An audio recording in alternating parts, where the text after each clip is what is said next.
मैं इस समय देश की सबसे बहादुर और आत्मविश्वास से भरी लड़कियों के साथ हूँ। मैं ये बात इसलिए कह रहा हूँ कि हम जिस समाज में पले बड़े हैं, वहाँ जो हमारी सोच है उससे इतर जाके ये तमाम जो महिलाएं हैं, जो लड़कियां हैं, वो अपने जीवन में वो सब हासिल करने की कोशिश में लगी हैं जो हम और आप सोच नहीं सकते हैं, और इनकी उड़ान बहुत ऊंची तक जाएंगी। कहने के लिए इन्हें लोग एसिड विक्टिम कहते हैं, लेकिन मैं इन्हें देश की सबसे बहादुर महिलाएं मानता हूं, जो तमाम वर्जनाओं को तोड़ते हुए तमाम लोगों के लिए आज एक प्रेरणा है कि ज़िंदगी जीने का नाम है, मुश्किलों से लड़कर हट जाने का नहीं है। और यही वजह है कि मैं इनसे बात करने की कोशिश कर रहा हूं और जानने की कोशिश कर रहा हूं कि आखिर इनके अंदर इतनी हिम्मत कहां से आती है और कैसे इन्होंने इतने बेहतरीन तरीके से खुद को संभाला है। मैम, क्या नाम हुआ आपका? मेरा नाम रेशमा है। जो आप लोग एक साथ हैं अभी, तो वर्कशॉप चला तो कितना मज़ा आया? बहुत ही मज़ा आया और बहुत ही हिम्मत मिली है। और इतनी हिम्मत मिली है कि अब पहले तो सोचते थे कि कुछ नहीं होगा, मगर अब लगता है कि हाँ, हम लोग कर सकते हैं, क्योंकि बाहर निकले, बोलने को मिला, मतलब एक सब लोगों से मिले, बात की सबसे, तो ये लगा कि हाँ, अब हम आगे कुछ कर सकते हैं। आपका नाम क्या है मैम? सोनिया सोनिया चौधरी। सोनिया, तो सब दोस्तों के साथ हैं तो कितना मज़ा आ रहा है? मुझे बहुत अच्छा लग रहा है क्योंकि मैं वैसे कैंपेनिंग करती हूँ और मैं जाती रहती हूँ। हमारे 3 शिरोज़ हैं। एक आगरा है जो हमारा फर्स्ट कैफ़े था, जो क्राउड फंडिंग से खोला गया था, सेकंड लखनऊ और थर्ड इज़ उदयपुर। मैं हर शिरोज़ में विज़िट करती रहती हूँ और बहुत अच्छा लगता है। वहाँ जाते हैं तो कहीं ना कहीं एक काम होता है, बिज़ी लाइफ होती है। यहाँ पर सब एक साथ हैं और कहीं ना कहीं कुछ सीखने को मिल रहा है, एक दूसरे को समझने का भी मौका मिल रहा है, तो बहुत अच्छा लगा है यहाँ पर। कुछ ऐसे लोगों ने जिनको सख्त सज़ा मिलनी चाहिए, उनकी जो मानसिक बीमारी है उसकी सज़ा इनको दी गई, लेकिन उस सज़ा को इन्होंने अपनी शक्ति बनाई है, उन्होंने अपनी ताकत बनाया है, और उसको किनारा करते हुए वो तमाम जो जो तकलीफ़ें इनकी ज़िंदगी में मिली, उनको किनारा करते हुए जो इनका जीने का जज्बा उससे लबालब भरी हुई है। तो रूपाली, कैसा लग रहा है जब आप सब लोग एक साथ हैं?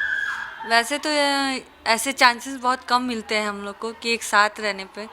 हम लोग जब एक साथ हैं तो हम लोग को इतना मज़ा आ रहा है यहाँ पे, और हम लोग ने एक दूसरे को समझने की कोशिश की है और बहुत अच्छी तरह हम लोग एक दूसरे को समझते हैं, और हम लोग की यही चाहत है कि हम सब लोग एक साथ आगे बढ़ें।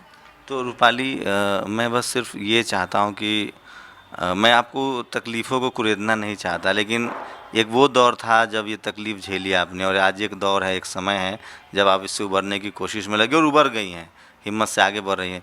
तो अगर दोनों दौर को देखती हैं तो कैसा लगता है?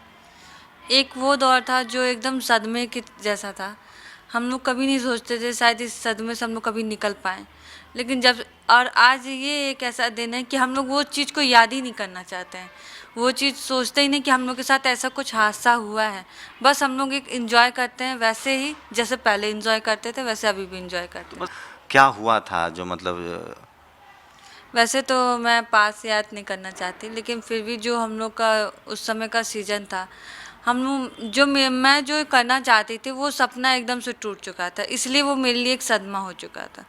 लेकिन फिर उसके बाद जब हम लोग ने अपने हौसला हम लोग ने रखा, हम लोग ने ये सोचा कि फेस क्या है। फेस तो एक कहा जाए एक देखने वाली चीज़ होती है, जो गुण होते हैं वो मन के अंदर होता है।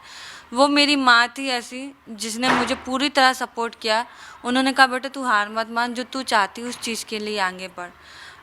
कहा जाए तो जो सिचुएशन आज है वो सिर्फ मेरी माँ की वजह से है, जिन्होंने मुझे पूरी तरह सपोर्ट किया, और आज मैं इस मुकाम पे हूँ कि मैं पूरी तरह वो चीज़ हासिल कर सकती हूँ जो मैं चाहती थी। मैम, आपका नाम क्या हुआ? मेरा नाम आसमा है, मेरठ के रहने वाली हूँ। पिछली बात तो जो गुजरी वो गुजर गई, वो पिछली बात तो मैं नहीं सुनाना चाहती। या तो पहले नंबर पे तो अल्लाह थे हमारे साथ ही, फिर वो मेरे साथ डॉक्टर थे, फिर मेरा भाई था जिन्होंने मुझे इतनी मदद की है जो आज मैं यहाँ बैठी हूँ जिंदा। नहीं, जिंदे रहने की कोई ये नहीं थी कि मैं ज़िंदी रह सकती हूँ, मेरी उम्मीद ख़त्म होने की थी। और दूसरे नंबर पे ये है, फिर 2 साल तो खैर मैं बेड पे ही रही डॉक्टरों के यहाँ। मुझे इतनी अभी क्या कर रही हैं? अब तो मैं रोज़ हैंग आउट में जॉब करती हूँ, और मज़ा आता है वहाँ? वहाँ बहुत मज़ा आता है। सबसे मिलती रहती हूँ और 21 दिन के लिए यहाँ उड़ान टीम ने बुलाया है और यहाँ हमने ट्रेनिंग दी है। इसमें बहुत मज़ा आया है, योगा वगैरह भी सीखा है, इंग्लिश भी सीखी है और बहुत बातें ऐसी हैं, बहुत सिखाने वाले ऐसे हैं जिनका मैं नाम अलग-अलग नहीं बता सकती। अलग-अलग बता के बहुत सारे नाम हो जाएंगे। आप उर्दू अच्छा बोलती हैं।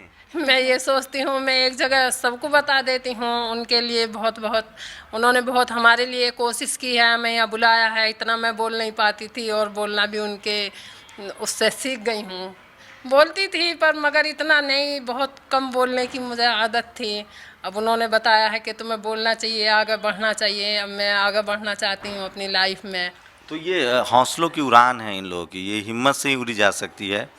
और जो ये कर रही हैं वो हमारे और आपकी समझ से बाहर की चीज़ है, उससे हमारी हिम्मत नहीं हो सकती है। जो इनके अंदर हिम्मत है, जो जज्बा है, जो बहादुरी है, जो अदम इच्छा शक्ति है, ज़िंदगी के प्रति नज़रिया है, समाज के लिए बेहतर करने का नज़रिया है, वही इन्हें ये सब करवा रही है। और वो एक हिम्मत है, एक हौसला है। आपका क्या नाम है मैम? मेरा नाम प्रीति है। अच्छा, प्रीति कहाँ से हैं? फतेहपुर से। और बताओ कितना मज़ा आ रहा है आपको?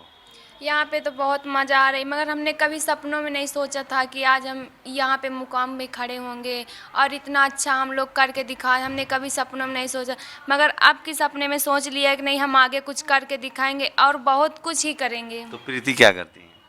अभी तो मैं सिरोज हैंगआउट में जॉब करती हूँ, अकाउंटेंट का काम करती हूँ। तो मज़ा आ रहा है ना? बहुत मज़ा आ रहा है वहाँ पे। आप क्या करती हैं मैम?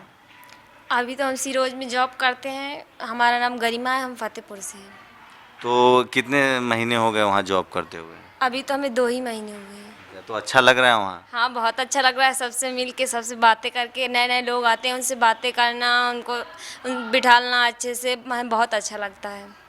मेरा नाम शांति, मैं गोसाईगंज की रहने वाली हूँ।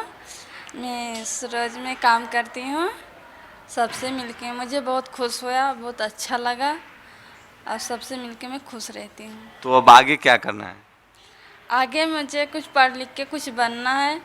अब मैं अपनी लाइफ में कि मैं सही से काम कर सकती हूँ, मैं कुछ बनना चाहती हूँ। ये छोटी छोटी कोशिश हैं, इनकी जगह अपने आप को खुद को रख कर देखेंगे तो एक बड़ी कोशिश नज़र आएगी। बहुत हिम्मत चाहिए। और ये लोग वो सदमे से उभरी हैं, गुजरी हैं, जिसके बारे में सोच के हमारे रोंगटे खड़े हो जाते हैं। हम कल्पना नहीं कर सकते, उस तकलीफ़ का एहसास भी नहीं कर सकते जिस तकलीफ़ से ये लोग गुजरी हैं। लेकिन फिर भी ज़िंदगी के जो लड़ाइयाँ लड़ी इन्होंने, जो जीने का सबब सीखा इन्होंने, अब जीना चाहती हैं। जीने के प्रति जो इनका नज़रिया है, जो हौसला है, जो हिम्मत है, वो अद्भुत है। उस इच्छा की आप महसूस नहीं कर सकते, आप समझ नहीं सकते। उनकी जगह खुद को रख के जब आप समझने की कोशिश करेंगे तब आपको महसूस होगा कि इस स्तर पे जब आप ज़िंदगी से लड़ते हैं, अपने ही समाज में कुछ ऐसे लोग हैं जिसने आपके साथ किया, उससे जब लड़ते हैं और फिर उससे बाहर निकल के जीने की अदम इच्छा शक्ति दिखाना, वो किसी भी किताब से नहीं सीखी जा सकती। वो प्रैक्टिकल जीवन में जब आप इससे दो चार होंगे तभी सीख सकते हैं। तो उस लिहाज से आप देखिए तो ये देश की सबसे बहादुर महिलाएं हैं, सबसे बहादुर, जो तमाम दकियानूस विचार थे, तमाम तरह के जो हमारे समाज में जो एक ऐसा नज़रिया है जिसको ये तोड़ रही हैं। तो क्या लगता है आपको कि अब आगे क्या करना है? मतलब सब लोग इतने सारे लोगों से मिल रहे हैं, ग्रूम अप हो रहे हैं, मैंने आप लोगों का कैटवॉक देखा, तो आगे किस तरह से अब आगे जीवन को ले जाना है? मेरा जो सपना है वो मेरा सपना है कोरियोग्राफी करने का। मैं कोरियोग्राफर बनना चाहती हूँ। मैं अपना खुद का डांस और एक्टिंग एकेडमी खोलना चाहती हूँ, क्योंकि मैं इससे पहले खुद ही भोजपुरी में साइड रोल करती थी और मुझे भले ही मैं एक्टर ना बन पाऊँ, लेकिन मेरे दौरान जिसको मैं सिखाऊं वो आगे बढ़ेंगे तो मुझे और अच्छा लगेगा। बेहतरीन है इनकी सोच, आप देखिए इनके अंदर कितना जज्बा है। ये चाहती हैं कि इनके जो सिखाए हुए लोग हैं वो ज़िंदगी में बहुत तरक्की करें। आप क्या करना चाहती हैं मैम? मैं मास्टर स्लेट का काम बहुत अच्छा जानती हूँ, कुकिंग, और मैं तो यही चाहती हूँ डांसिंग, और मेरे बस की ये काम नहीं है। और सब कुछ कर सकती हूँ, कढ़ाई है, बुनाई है, सिलाई है, और सब ये करके मैं ये चाहती हूँ अपने पैरों पर खड़ा होना चाहती हूँ। आप क्या चाहती हैं मैम, आगे क्या इरादा है आपको? मुझ वैसे पे जब 12 साल पहले अटैक हुआ था तो मैं उससे पहले भी एक सलून में जॉब कर रही थी और ब्रांडेड सलून था वो। उस 3 साल 3.5 साल मैंने बेड रेस्ट पे रही, लेकिन चैलेंज था, कुछ करना था क्योंकि छोटे बहन भाइयों ने अपनी पढ़ाई छोड़ के मेरी मेडिसिन के लिए एक मजदूरी करनी शुरू कर दी थी। तो कहीं ना कहीं मुझे कुछ करना था, तो मैंने अपना खुद का एक सलून ओपन किया और मैं आज भी उसको चला रही हूँ। और मैं चाहती हूँ कि वो छोटा सलून बन के ना रहे, वो एक ब्रांड बने, हर शहर में उसका एक सेंटर हो जहाँ पर हर लड़की जिसको भी लगता है कि वो किसी प्रकार से अपने आप को कम समझती है वो आए, सीखे। और ज़रूरी नहीं है कि उसमें एसिड अटैक की लड़कियाँ हों, वहाँ हर किसी के लिए वो खुला होगा, आए, सीखे, इंडिपेंडेंटली बने और अपने पैरों पे खड़े होकर अपने आप को एक मौका दे कि हाँ मैं कुछ कर सकती हूँ। और सबसे पहले कि कोई भी अगर लड़की होती है सबसे पहले ये समझती है कि जैसे अटैक होता है कि मैं अब कुछ नहीं कर पाऊँगी, तो वो एक ऐसी जगह होगी कि वहाँ वो कुछ भी कर सकती है आके। मेरा ये नहीं है कि मैं अपने सलून के अंदर ही मैं लड़कियों की मदद करूँगी या जैसे भी है। मैं जैसे अभी स्टॉप एसिड अटैक के साथ कैंपेनिंग करती हूँ, उसके अलावा अगर कहीं भी किसी भी प्रकार की मुझे किसी को हेल्प करनी होगी, किसी को मेरी मदद की ज़रूरत होगी तो मैं वहाँ जाऊँगी। आप क्या कहना चाहती हैं? कि मुझे बचपन से ही सिलाई का शौक़ था और मैं सिलाई करती थी और मैं अब चाहती हूँ कि अच्छी सी सिलाई मतलब डिज़ाइनर बनूँ और मैं अपना खुद का बिजनेस करूँ, मैं चाहती हूँ। और मेरा बेटा है, मैं ये चाहती हूँ कि उसको अच्छे से पढ़ाऊँ लिखाऊँ, एक अच्छी माँ बनूँ और एक अच्छी मतलब औरत बनूँ। और मेरे पति ने जो मेरे पर अटैक किया था तो उसने मुझे ख़त्म करना चाहा था कि मैं इसको ख़त्म कर दूँ, मगर खुदा की मर्ज़ी थी कि आज मैं ज़िंदा हूँ और मैं उनको ये दिखाना चाहती हूँ कि तो आपने तो मारा मगर अल्लाह नहीं चाह रहा था कि मुझे, और मैं उनको कुछ बन के दिखाना चाहती हूँ कि मैं कुछ बनना चाहती हूँ, उनको दिखाना चाहती हूँ कि ये नहीं है कि उन्हीं की बदौलत हम पलते और बच्चे की परवरिश करते, मैं अपनी बदौलत भी अपने बच्चे की परवरिश कर सकती हूँ और मैं कुछ बन सकती हूँ और मुझे बनना है। ये मैंने उड़ान टीम से सीखा है आके। उड़ान टीम ने इतनी हिम्मत मुझे दिलाई है कि मुझ में बहुत हिम्मत आ गई। मैंने पहले घर से अकेले नहीं निकलती थी, मेरे घर वालों ने मुझे मतलब इतना कह के भेजा, कह के मैं रोया करती थी घर में, 3 साल मैं रोई हूँ। तो मेरे घर वाले इतना आजिज़ हो गए थे मुझसे कि उन्हीं ने खुद से कहा कि भाई अब जाओ और वहाँ जाके शिरोज़ में काम करो। तो मैं बिल्कुल तैयार मतलब थी। आपके अपने पति ने आपके साथ ऐसा किया? मेरे पति ने किया था। वजह ये थी कि मेरी 5 बेटियाँ हैं, उनको बेटा चाहिए था, वो बेटी की चाह में मेरे ऊपर डाला। वो जब मेरा बेटा पेट में था तो मैं प्रेग्नेंट थी, मतलब 2.5 महीने की, तो उन्होंने कहा था कि लिंग परीक्षण कराने के लिए कहा था, तो उसके लिए मैं तैयार नहीं हूँ, तो इसी वजह से उन्होंने मेरे ऊपर एसिड डाल दिया। तो बेटियां अभी सब हैं? हाँ बेटियाँ हैं, मगर वो उन्हीं के घर पर हैं, अभी मेरे पास अभी नहीं है। वो जो बेटा मेरा अटैक के बाद हुआ था तो वो मेरे पास है।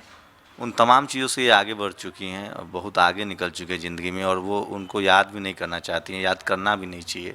ज़िंदगी में बहुत आगे बढ़ने के लिए मौका है और पूरी ज़िंदगी बाकी है, और जिस हिम्मत से ये लोग लड़ रही हैं, जी रही हैं, बेहतर करने की कोशिश कर ही नहीं रही हैं बल्कि बेहतर कर रही हैं, वो देखने लायक है। जब भी आपको कभी मौका मिले तो इन लोगों से ज़रूर मिलिए और इनके काम को देखिए। सिरोज हैंग आउट है जो आगरा, लखनऊ और उदयपुर में है, तो जब भी मौका मिले आपको तो आप वहाँ ज़रूर जाइए। इन लोगों से मिलने का भी मौका मिलेगा और शायद आपको शानदार कॉफ़ी भी मिले। आपको क्या करना है आगे अब जीवन में? अभी तो हम पढ़ रहे हैं, पढ़ने के बाद हमें जॉब करना है, क्योंकि हमारे मम्मी पापा ने हमारे साथ इतना किया है, अब हमारा भी फर्ज बनता है हम भी जॉब करें, उनकी मदद करें और सबको बताएं कि लड़कियां सब कुछ कर सकती हैं। उन्हें घर में नहीं रहना चाहिए, बाहर निकलना चाहिए। और मैं तो यही कहती हूँ कि लड़कियों को खुल के बोलना चाहिए और बाहर निकलना चाहिए, क्योंकि अगर वो एक बार दब गई तो लोग उन्हें दबाना ही चाहेंगे, कभी ये नहीं कहेंगे कि तुम खड़े हो, बाहर निकलो। मैं अपनी लाइफ में सिर्फ पढ़ना चाहती हूँ और मैं आगे बढ़ना चाहती हूँ। मैं सब चीज़ सीख सकती हूँ, मैं सब चीज़ कर सकती हूँ और मुझे सबसे मिलके बहुत खुशी हुई। और मैं पहले बाहर नहीं निकलती, अब मुझ में कुछ हौसला है कि मैं बाहर निकल के कुछ सीख सकती हूँ और कर सकती हूँ बहुत अच्छे से।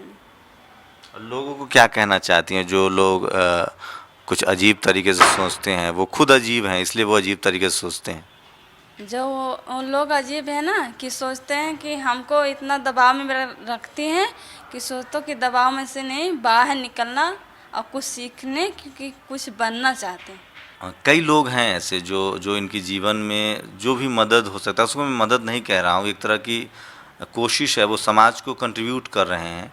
और वो आप भी अगर समाज को कुछ कंट्रीब्यूट करना चाहते हैं तो वो लोग जिनको ज़रूरत है उनके साथ आप खड़े होइए, वही एक सबसे बड़ी मदद होती है। और जो हैंग आउट है, जो सिरोज हैंग आउट है, जो एक अच्छी कोशिश है इन लोगों के लाइफ में, जिसने आर्थिक रूप से इनको अपने पैरों पे खड़ा किया है, उसके बारे में भी मैं जानने की कोशिश करूँगा। तो जो आप लोग कैफ़े हाउस में काम करते हैं तो वहाँ का कैसा माहौल होता है, लोगों का क्या रिस्पॉन्स रहता है? जी, वहाँ पे तो लोग आते हैं, देखते हैं तो बहुत अच्छा रहता है और बहुत अच्छे से आते हैं, बात करते हैं, बोलते हैं और कभी ये महसूस नहीं होने देते कि आपका चेहरा ऐसा है या आप लोग लड़की हैं तो बदतमीज़ी करें। तो हम लोगों के साथ तो अभी लखनऊ शिरोज़ में ऐसा नहीं हुआ है। मैं शिरोज में वैसे वर्क नहीं करती हूँ, जैसे कि मैंने बताया मैं आपके शॉप पर भी लोग आते हैं, आप सैलून चलाती हैं, तो क्या रिएक्शन रहता है लोगों का?